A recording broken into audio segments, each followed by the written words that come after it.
देखो एक और तरीके से ये सारे वैल्यूज़ और ये ओमेगा तोमेगा आ सकता है। वो कैसे आएगा ज़रा समझिए। जैसे बच्चों अभी आपने लिखा कि साहब z³ -1 = 0 किया जाए तो इसके 3 रूट्स होते हैं क्या? एक रूट होता है ओमेगा, एक ओमेगा स्क्वायर और एक यूनिटी यानी कि 1, है ना। तो इस इक्वेशन के 3 रूट्स हो गए, 1 ओमेगा ओमेगा स्क्वायर। अच्छा, अब थोड़ा सा इसको आप ऐसे भी समझ सकते हैं। जैसे एक तो हो गया कि हम सिस 2π/3 और सिस 4π/3 उस तरह से लिखें। अब कोई कहने लगे साहब हम सिस जानते ही नहीं, हमने nth रूट ऑफ यूनिटी पढ़ा ही नहीं। अब बताइए कोई तरीका है करने का?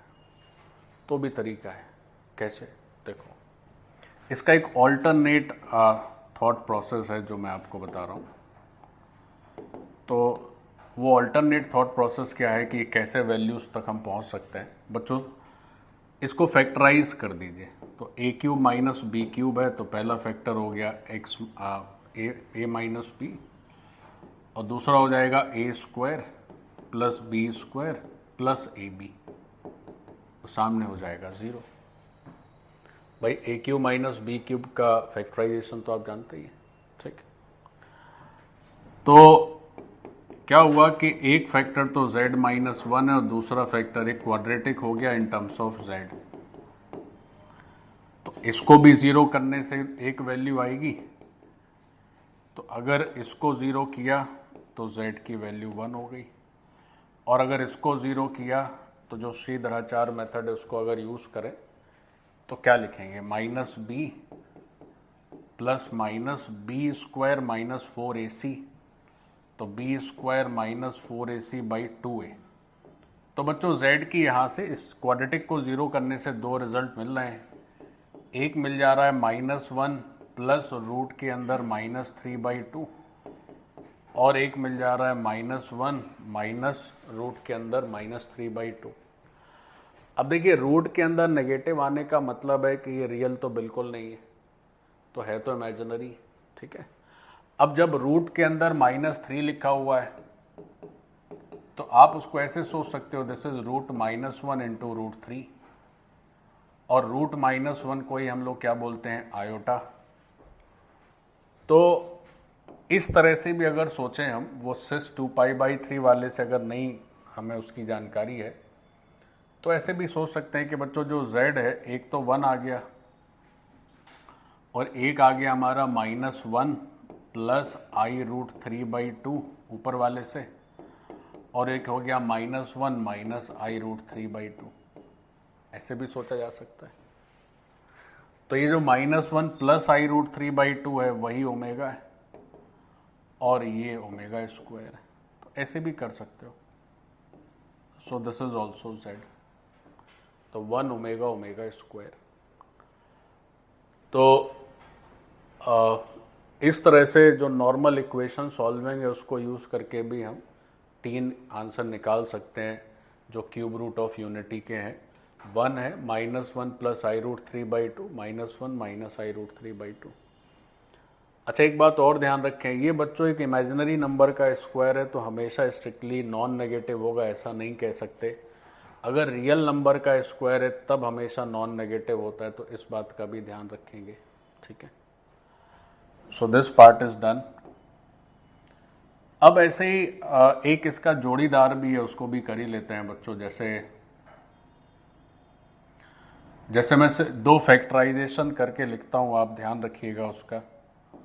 तो 2 फॉर्मूले टाइप के हैं, उन्हें ध्यान में रखना है। जैसे पहला फॉर्मूला ये है कि अगर x³ - 1 लिखा जाए, देखिए बड़े इंपॉर्टेंट है बच्चों। तो a³ - b³ है तो a - b और a² + ab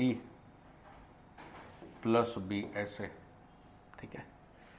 जो ऊपर लिखा है वही, बस यहाँ पे z लिखा था, यहाँ मैंने x करके लिख दिया है। बच्चों समझिए, तो इसका एक फैक्टर तो x - 1, और यहाँ से जो 2 फैक्टर होते हैं, एक रूट ओमेगा आता है, एक ओमेगा स्क्वायर आता है। तो फैक्टर हो जाएगा x माइनस ओमेगा और x माइनस ओमेगा स्क्वायर। बच्चों बहुत इंपॉर्टेंट है, ध्यान में रखें।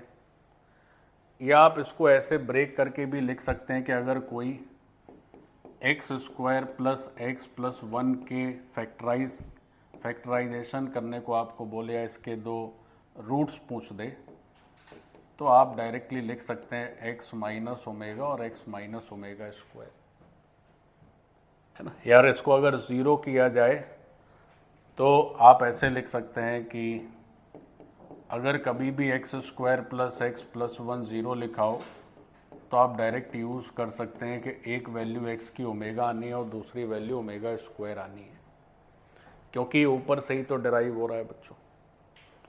और एक इसका जोड़ीदार भी है जिसमें कि क्या कर रहे हैं कि एक्स क्यूब माइनस 1 ना लेके एक्स क्यूब प्लस 1 ले रहे हैं बच्चों, गौर से देखो।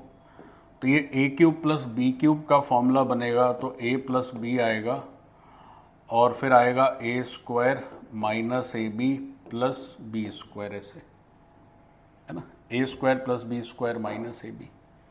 तो अब यहाँ से जो दो रूट्स आएंगे इस वाले पार्ट के, एक तो ठीक है एक्स प्लस 1 हो गया, तो यहाँ से जो दो रूट्स आएंगे वो जब आप सॉल्व करेंगे तो आपको एक्स प्लस ओमेगा और एक्स प्लस ओमेगा स्क्वायर दिखेगा, मतलब फैक्टर्स। तो इसको ऐसे भी सोच सकते हो कि अगर x square minus x plus 1 को अगर फैक्टराइज करना है तो दो फैक्टर्स आते हैं, एक आता है एक्स प्लस ओमेगा और एक आता है एक्स प्लस ओमेगा स्क्वायर। या इसी को अल्टरनेटिवली कोई ऐसे भी कह सकता है कि अगर x square minus x plus 1 को आप ज़ीरो करेंगे तो आपके पास एक्स की जो दो वैल्यूज आएंगी they are minus omega and minus omega square, they are minus omega and minus omega square. एक और तरीका भी है इसमें, चलिए एक चीज और ऐड भी कर लेते हैं, देखो कैसे। थोड़ा इसको नीचे शिफ्ट करके एक पॉइंट ऊपर ऐड करेंगे और एक नीचे भी ऐड करेंगे। बच्चों ये सब बहुत इंपॉर्टेंट है। जैसे अगर कभी भी बच्चों एक्स क्यूब इक्वल टू 1 लिख दिया जाए तो अगर आप केवल x को 1 लिख के आ रहे हैं तो आप उल्लू ही माने जाएंगे, है ना। सही तरीका क्या है? सही तरीका है एक x 1 है, एक ओमेगा है और एक ओमेगा स्क्वायर है। यहां से x की एक वैल्यू नहीं आएगी, 3 वैल्यूज आएंगी, क्योंकि ये 3 डिग्री पॉलिनोमियल है। तो जितने डिग्री की पॉलिनोमियल होती है बच्चों हमेशा उतने ही रूट्स आते हैं। ऐसे ही जो नीचे वाली इंफॉर्मेशन है उसको भी थोड़ा उस तरह से अगर लिख दें हम, इसको बीच में थोड़ा स्पेस बना लेते हैं ताकि बीच में एक चीज़ और आ जाए। तो इसको मैं नीचे शिफ्ट कर दे रहा हूँ। बच्चों समझो, अगर एक्स क्यूब 1 ना लिख के एक्स क्यूब की वैल्यू -1 अब लिख दी जाए, है ना, यानी कि हम अब क्यूब रूट ऑफ यूनिटी ना पूछ के क्यूब रूट ऑफ -1 पूछ रहे हैं। क्या बात हो रही है? अब बात हो रही है क्यूब रूट्स ऑफ -1। तो यहां से जो x की वैल्यू आएगी वो -1 आएगी, माइनस ओमेगा आएगी और माइनस ओमेगा स्क्वायर आएगी। तो ये दोनों बातें बहुत अच्छे से क्लियर होनी चाहिए आपको। एक ऊपर वाला अगर इसको सॉल्व करेंगे तो 1 ओमेगा ओमेगा स्क्वायर है, और जब आप इसको सॉल्व करेंगे तो -1 माइनस ओमेगा और माइनस ओमेगा स्क्वायर आता है। और ये पूरा फैक्टराइजेशन का लॉजिक ये सब बिल्कुल अच्छे से याद होना चाहिए, बिकॉज जनरली बच्चों को अगर याद नहीं रहता है तो फिर आगे बड़ा दिक्कत है, और अधिकांश लोग बच्चों हमेशा दिक्कत में ही रहते हैं इस सब मामले में। तो कम ही परसेंटेज है जिनको दिक्कत विक्कत नहीं है।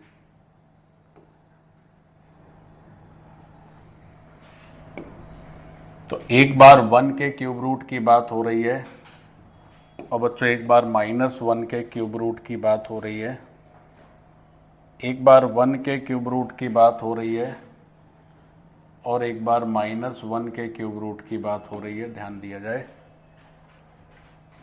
तो एक बार रूट 1 ओमेगा ओमेगा स्क्वायर आ रहे हैं और एक बार रूट्स आ रहे हैं -1 माइनस ओमेगा और माइनस ओमेगा स्क्वायर। एक बार रूट्स आ रहे हैं 1 ओमेगा ओमेगा स्क्वायर, एक बार रूट्स आ रहे हैं -1 माइनस ओमेगा स्क्वायर। ठीक है, इसी में एक एक्सटेंशन हम और भी कर सकते हैं। क्या? देखो बच्चों, एक बात और यहाँ पर ध्यान रखी जा सकती है, सो ये है कि अगर कभी भी से लिखा हुआ है x³ इक्वल टू लैम्डा और इसको आपको करना है सॉल्व, और तो आप अगर सॉल्व करके केवल लैम्डा की पावर 1/3 लिख के छोड़ दे रहे हैं तो मतलब क्या हो रहा है कि आप एक ही रूट लिख रहे हैं 3 डिग्री पॉलिनोमियल का, है ना। से लिखा है कि सॉल्व करना है आपको x³ इज इक्वल टू से 4 है, तो आपने कहा सर इसमें क्या है, तो हम बचपन से ही सब करते बड़े हो गए, तो यही तो आंसर हो जाएगा। तो ये आंसर सही नहीं है। तो बहुत सरल लॉजिक है, क्योंकि 3 डिग्री का पॉलिनोमियल है तो 3 रूट्स आने चाहिए, आप एक ही रूट लिख के चले आए, है ना। तो एक रूट आपका मिसिंग हो जाएगा ना, तो इसके 3 रूट्स होने चाहिए। अब वो बात अलग है कि 3 रूट्स में एक ही रूट रियल आएगा, 2 इमेजिनरी आएंगे। लेकिन अगर आपसे पूछा जाए इसको सॉल्व करना है, तो सॉल्व करने का तो मतलब है जो भी सॉल्यूशन होगा सब बताना पड़ेगा।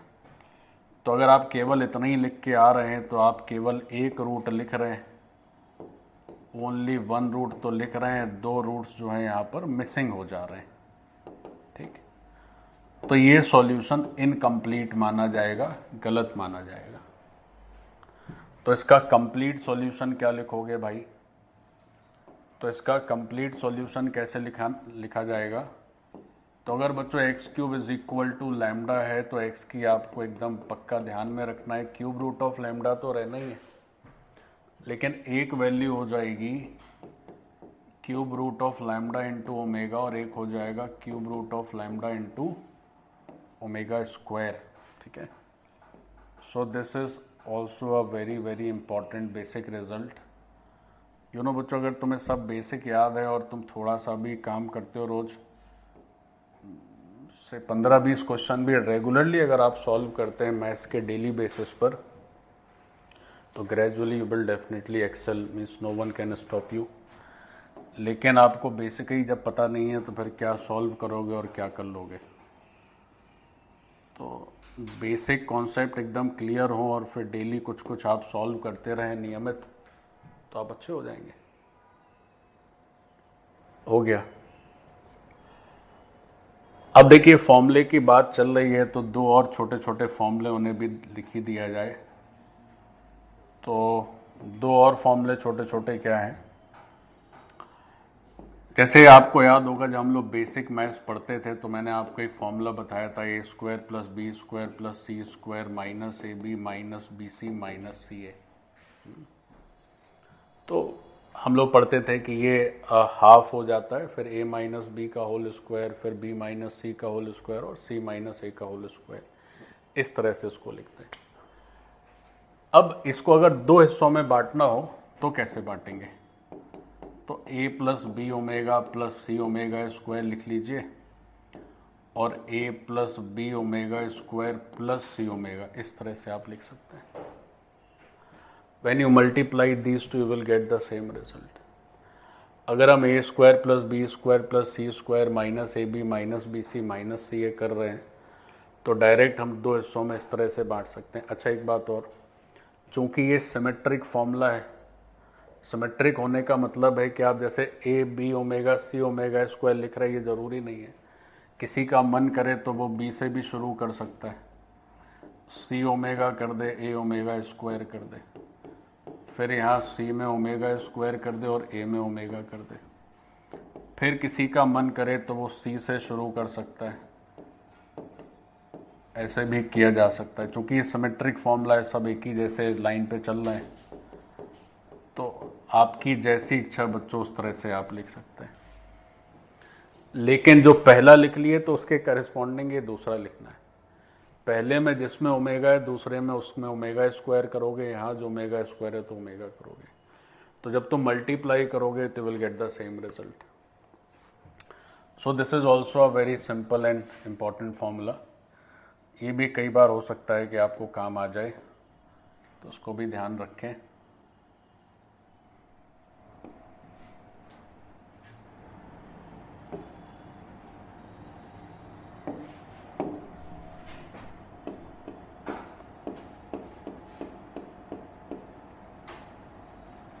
एक और आखिरी कॉम्प्लेक्स नंबर का एक और बेसिक फॉर्मूला है, वो बेसिकली ओमेगा से तो रिजल्ट कनेक्टेड नहीं है, बट वो भी आप ध्यान में रख लीजिएगा। जैसे बच्चों, जैसे एक्स स्क्वायर माइनस ए स्क्वायर का अगर आपसे फॉर्मूला पूछा जाए तो आप लिख देते हैं कि सर ये तो एक्स माइनस ए इंटू एक्स प्लस ए होगा।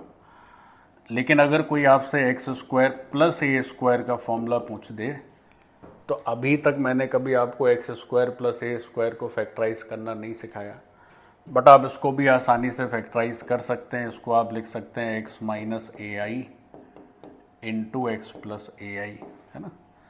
तो ये भी दो बेसिक फंडामेंटल, एक तो फॉर्मूला आप सब जानते हैं पहले से ही, लेकिन अगर x square plus a square को दो हिस्सों में बांटना हो तो you use like this, x minus a i then x plus a i. तो ये एक तरीका है जिससे कि हम यहाँ पर फैक्टराइजेशन कर सकते हैं। तो उसी के साथ ये सारा काम हो गया मुझे लग रहा है। तो आज का जितना अपना डिसाइडेड था वो सारा हो गया कंप्लीट। तो इसी के साथ आज की सभा हम समाप्त करते हैं। बट बच्चों ये सब बहुत महत्वपूर्ण है, और complex number is a chapter which consist of many chapter. से इसमें पोलर फॉर्म का एक अलग ही सेक्शन है, फिर इसमें ज्योमेट्री का एक अलग सेक्शन है, फिर इसमें से उसका पहले जो अलजेब्रा ऑफ कॉम्प्लेक्स नंबर है वो एक अलग सेक्शन है। फिर ऐसे ही आगे भी चलेंगे तो इसमें बच्चों वेक्टर एप्लीकेशन भी होता है कॉम्प्लेक्स नंबर का, वो एक अलग सेक्शन है। फिर ट्रायंगल इनइक्वालिटी एक अलग सेक्शन है। तो ये आप ऐसे समझिए कि बहुत ही मीन्स रिच कंटेंट है इसमें, और ये आपको आना ही चाहिए। और इसमें आपका अगर क्वेश्चन भी आता है तो यू मस्ट स्कोर बच्चों। तो आज की सभा यही समाप्त करते हैं ना।